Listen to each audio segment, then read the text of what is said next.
How many of you guys have had this feeling where you feel really, really unmotivated and you're like, man, I need to do stuff. I need motivation. And it feels frustrating, right? You're like, man, I really want to do this, but I can't. I just don't want to. And maybe you go to like motivational videos. Maybe you like, I don't know where you go to get it. But I think there's some fundamental misconceptions about the way we think about motivation and the way we view it. So in this video, I want to go over 3 misconceptions that we tell ourselves about motivation to really explain why our concept of motivation is fucked up and how to fix them.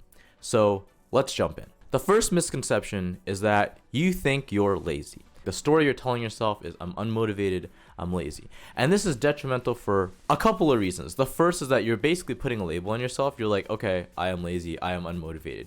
When if you really look at your situation and what you're doing, most of the time you're not actually lazy or don't have motivation. Most of the time you have motivation, but it's just misdirected. If I was to use gaming addiction as an example, it's not that you don't have motivation in general. If you look at the details, you just don't have motivation to do your work, but you have a ton of motivation to game.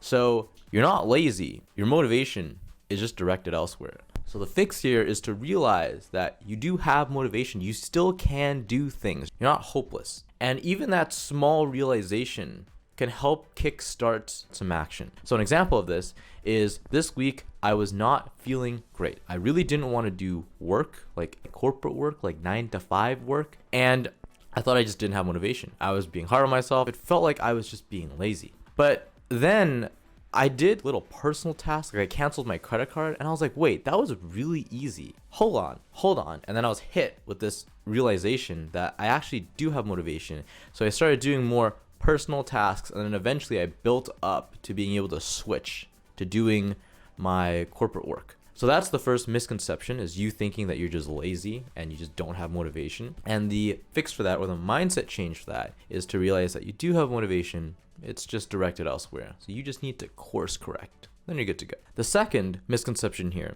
is that you think it's your fault. So one time I was on a call with a friend and we were talking about corporate life and not having motivation to do work, and you're probably seeing a pattern here in terms of like the issues that I've dealt with here. But we were on a call and she said, do you blame yourself when you lose motivation at work? Do you think it's your fault? And I said yes, just like really quickly. I was like, yeah, definitely my fault. And she asked me, she was like, why do you think that's the case? And I didn't have a good enough answer. And I thought about this a bit more, and this is where the second common misconceptions comes in, is it's not your fault. It is definitely your responsibility to own what you say you were going to do and to get shit done, of course.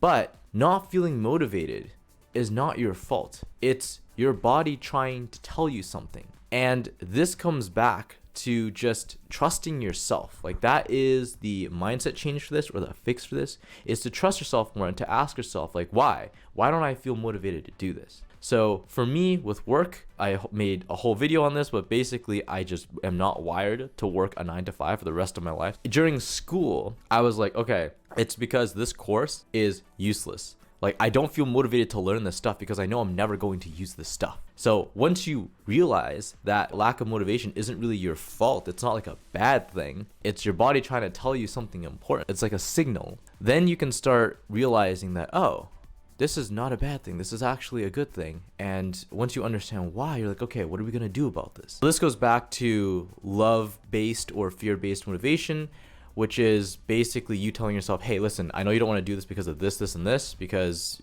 you're not wired to work a 9 to 5 the rest of your life, because this course is basically fucking useless, but we still have to do it because it's our obligation to. So let's do it. And then the world is your oyster. You can either reward yourself, you can come up with a plan. There's a bunch of stuff. But that's love-based motivation. Fear-based motivation is saying, you incompetent piece of shit, you need to do this and you need to get this done now, because if you don't, then you're just lazy. So you can see how those are 2 really different ways to understand motivation and to motivate yourself. One is a lot more scalable than the other, because you can only instill so much fear in someone before they break. So the second misconception here is that you think not having motivation is your fault. And the fix, or the mindset change for this, is to trust yourself more and to ask yourself why you feel like you don't want to do this. So the third misconception here about motivation is that you think you don't have motivation. You think you don't have the motivation required to do this one task, to start the work, to whatever. And the reason why this is a misconception is because motivation isn't something that you just have or don't have. It's something that you gain. Like, have you ever noticed you not really feeling like doing work, and then you somehow, through whatever means, manage to get yourself to start doing work? Then you realize as you start doing work, you're like, oh, this is pretty great. It could be studying. You're like, oh, I'm really understanding this, and you just like want to keep on going. It could be coding. It could be doing whatever task. You're like, yo, I am really liking this because I understand it. I get it. And you just keep on going. Well, it's because motivation can be generated, and starting is always the hardest step. But the fix here, or the mindset change here for this misconception, is that it's not a black and white situation. It's not a I have motivation or I don't have motivation. It's a motivation can be generated and motivation can be gained. You just need to start. So instead of I need more motivation because I don't have any, try let's create some motivation. Let's get the productivity ball rolling. So those are the 3 mindset changes that I've learned over years and years of dealing with this issue. It started in school. I'm sure it started in school for like everyone. I think school kind of fucks up our concept of productivity and motivation and all that stuff, but I'll save that for another video. But speaking of videos, if you enjoyed this one and what I talked about here, this actually falls into the second type of procrastination called avoidance procrastination. And if you want to learn more about what that is, and also love-based and fear-based motivation, you can check out the video that I made on procrastination here. Other than that, I hope you learned something, and as always, I will see you in the next one. Peace.